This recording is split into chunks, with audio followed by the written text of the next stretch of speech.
Hey everybody, welcome to my channel. I'm CrystalDivineQueen and this is my Indigenous lifestyle. Thank you so much for tuning into my video. Welcome back to all of my loyal and faithful subscribers. I know it's been a little minute since I've been posting content, but I'm back and I'm going to try to stay consistent this time around, all right? If you're a new subscriber, welcome to the channel. I'm grateful to have you here. So this video, I'm going to break down the 3 different types of unassisted prenatal care experiences you can have, okay? If you haven't checked out any of my other videos on unassisted prenatal care, definitely make sure that you check those out. But this is a good video to start with if you're just brand new to the term unassisted prenatal care. So the first way I'm going to talk about is DIY, do-it-yourself prenatal care, okay? Then the second way that I'm going to talk about it is like the partial prenatal care, okay?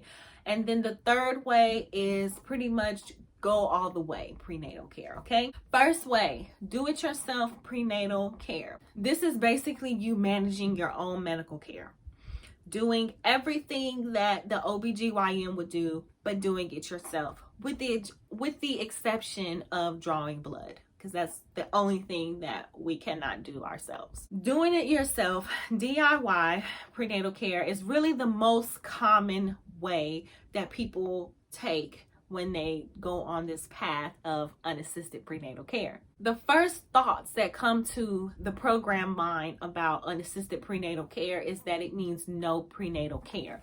And so naturally, when we take that step to just be in control and be responsible for our own prenatal care, we take this route because naturally we think, okay, I don't need them. I can do everything that they do, so I'm going to just do it all myself. So we track our weight gain, we check our blood pressure, we test our urine, we monitor, the baby's heartbeat, how the baby grows. I mean, pretty much everything that an OBGYN would do or a midwife would do, we do for ourselves. And we do all of this because, again, we've been programmed and we've been taught and conditioned that doing all of this stuff is necessary for the health of ourselves and for our baby. This is what prenatal care looks like. But it's actually what has been normalized. So it's not necessarily what we do or what we need to do. It's just what has been normalized and programmed into our mind. And there's absolutely no shame here, okay? I come from the program place as well, all right? And so I just want us to, recognize that and be aware of the programming, especially when we're choosing to do something unprogrammed or not normalized in today's society. We have to be aware of those restrictions and those boundaries. It's only natural that we would take our first step of being in control and responsible for our maternal health and mimicking the ways that we have been taught. So this is the first most popular way, I would say, to have an unassisted prenatal care experience. Now, the thing is, when you are choosing not to have the normalized OBGYN prenatal care experience and you're doing it yourself, DIY prenatal care, the thing that you are giving up is testing and screening, drawing the blood. All of that stuff, all balled up in one, is what you are giving up. So you really have to become in tune with your body. You have to know how to communicate. You have to build a sense of trust with your body, okay? And then you have to support your body and make sure you're doing a lot of things, a lot of lifestyle changes probably, just to ensure that you're healthy and you're doing everything and that everything is going to work out as divinely as it's supposed to. Also, you need to keep in mind too, when you're giving up on the testing and the screening, is that it isn't anything preventative, okay, that you're giving up. And none of those tests are going to prevent something from happening. They're just going to make you aware of something, which down the road you will find out anyways, I promise. But the beautiful thing is that when you do choose to give up this and go towards unassisted prenatal care, you're giving up the option to have that validation of thyself from a source outside of thyself. And that's a very beautiful thing. But it also can make it sometimes seem unreal, especially in the beginning. This is before, you know, your belly starts forming and you feel the baby moving, you know.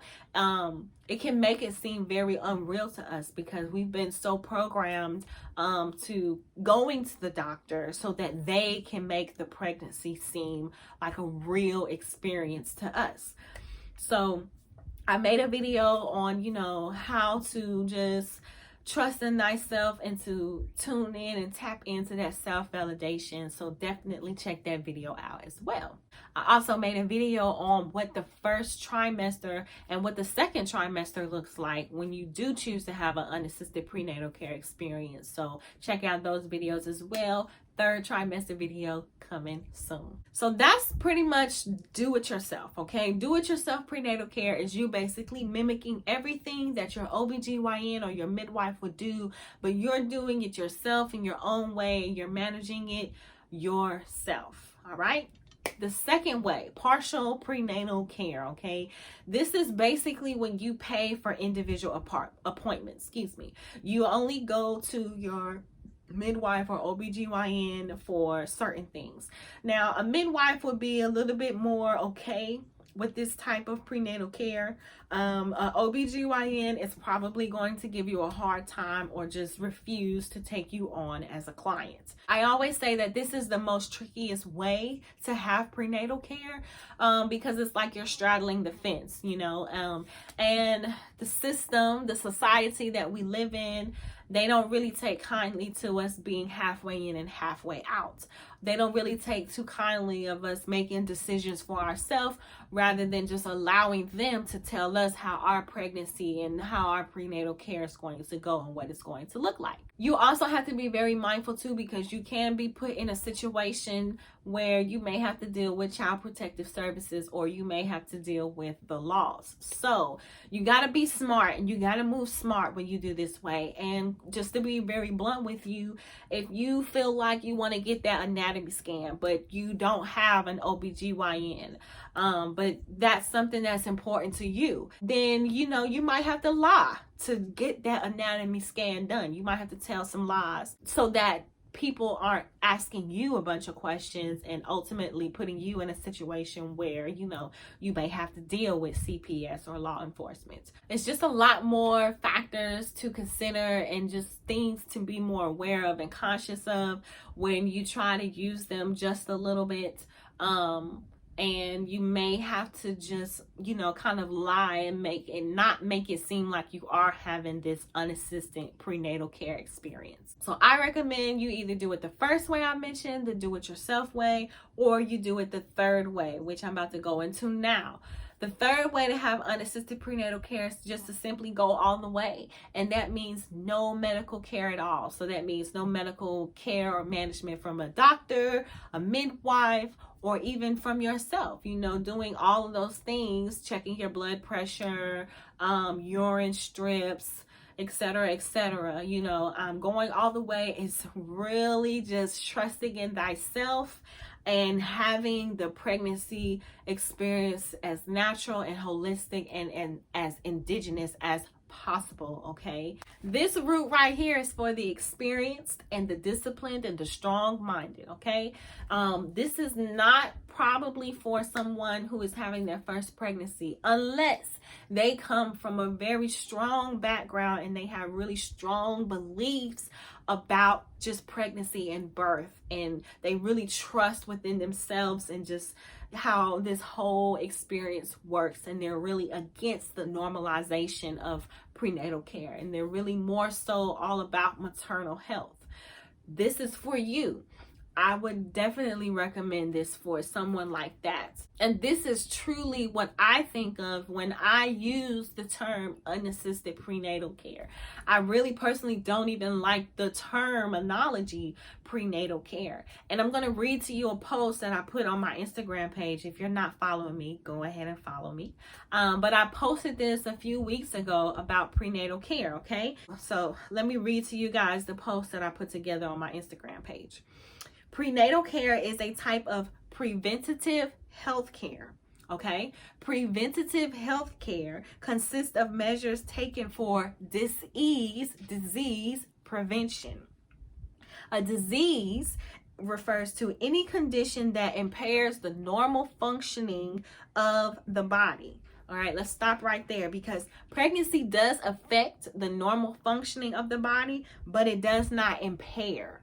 Okay, and that means to weaken or damage something. All right, so we got to know the definitions of the words that we use. Okay, and then when we do learn the definition of words, then we have to ask ourselves, what does prenatal care have to do with what I'm going through right now, being pregnant, you know? And why is prenatal care centered around disease, which has absolutely nothing to do with pregnancy? Okay, it all goes back to medical professionals wanting to medically manage our birth experiences and our pregnancies from the rip, like off gates, whether we need it or not. They want to treat it like that. Okay, that's where that stems from, and it's just totally false. It's just totally false. Okay, but going back to going all the way type of prenatal care, it's really you saying goodbye to all medical management and just trusting in thyself and the universe. Okay, I do plan on making a video very, very soon just about my thoughts on prenatal care and how it's really maternal health over prenatal care. But I did kind of speak on this a little bit on my on my lives from Instagram during Black Maternal Health Week. So definitely check those videos out in the meantime. But stay tuned and look forward to getting that notification if you've hit the bell when I do upload the video, just going in on how it's really maternal health over prenatal care. When you do choose to go all the way, you are saying no to any kind of medical management and you're saying yes to all things natural, all things holistic. Okay, holistic maternal health management. Okay, and with that being said, you want to also take into consideration that when you choose this route over here, that you may want to go ahead and start preparing to have an unassisted birth experience. Okay, because it's going to, you're definitely not going to find an OBGYN that is going to take you for your birth if they haven't had you as a patient. The only way that would happen is if you just go to the hospital as soon as you're in labor. Legally, they cannot turn you away. But you risk dealing with all of that, you know, showing up to the hospital and then they don't have any records of you, of your experience. You haven't seen a doctor. You're going to deal with that, and that's not going to be pleasant. You may find a midwife that will be okay with that, but again, it's just very unlikely. And that goes back to the second option I was talking about, doing things partially. You got to be all the way in or you got to be all the way out, because when you're halfway in and halfway out, you just risk dealing with confrontation, if you will, confrontation and unnecessary drama. So yeah, if you're gonna go all the way with your prenatal care, then make sure you are preparing yourself and looking into having that unassisted birth at home. Okay, because it's going to be pretty hard for you to try to get a doctor to come in at the end. So that's the 3 ways to be in control of your prenatal care, your maternal health. And I keep doing the air quotes over prenatal care and replacing it with maternal health, because I want you to be clear that maternal health is about the health of the mother and the baby throughout pregnancy, childbirth, and postpartum, the afterbirth experience. That's what maternal health is. It's not centered around disease or, you know, treating the birthing and pregnancy experience as if it is a disease that needs to be medically managed. That's not what maternal health is. So thank you guys so much for tuning into this video. I hope that it was very beneficial and informative to you. As always, make sure you like, comment, subscribe, share this video, hit the bell so you can get the notifications when I have future videos coming in the future. Thanks again. I love you guys. Peace, blessings, prosperity, abundance, gratitude, all of that good stuff. I'm sending it all to you, and I love y'all, and I thank y'all again for tuning into my video, and I will see y'all next time. Peace.